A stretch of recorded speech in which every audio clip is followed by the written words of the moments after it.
Any group that gets you talking and tries to do a positive thing is very important. From students to elected officials, anti-Semitism affects Jews nationwide. Some try to help those affected by offering a helping hand, like the director of education at the Beth Shalom Synagogue, Risa Strauss, or a mother of two who wished to remain anonymous. Others try to take charge and make a change, like the director of security at the Tree of Life congregation, Jonathan Leader, or House Representative Beth Bernstein. But this is not a new problem. In fact, anti-Semitism has been in the news and newspapers for decades.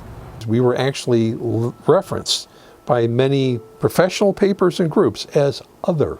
Getting beaten up brought it home to me. Losing my pants fairly often brought it home to me. Having my older brother defend me and having the snot beaten out of him by a bunch of kids in front of teachers who watched them beating on him brought it home to me. You know, when you're a little kid, I mean, that stuff sticks with you forever. We have had people calling bomb threats. We have had death threats. Swastika put on my door. A letter saying, do you know you're going to burn in hell if you don't convert, or something similar. At least you're not going to go heaven on the nicer ones. You know, everybody thinks it can't happen here, but it can. So now she's terrified to tell people she's Jewish. She doesn't like to have the religion talk with the people that she's dating. That's not to say that people don't understand that it's out there. They do.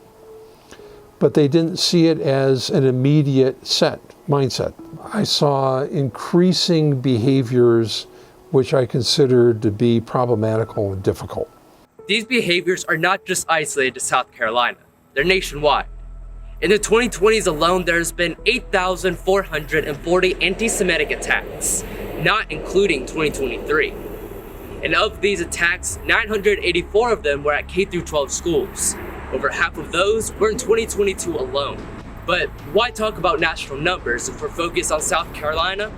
Getting people to recognize that, unfortunately, was partially because of other things in other places.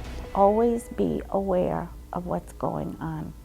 The increase in anti-Semitic in this state and across the nation have increased substantially.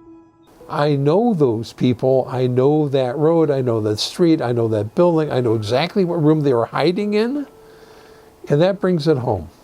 Representative Beth Bernstein has introduced a new bill that could help slow or even stop hate crime and anti-Semitic attacks in South Carolina. Let's say a crime was committed, you have to have an underlying crime, but it can be shown that it was based on some racially biased motive.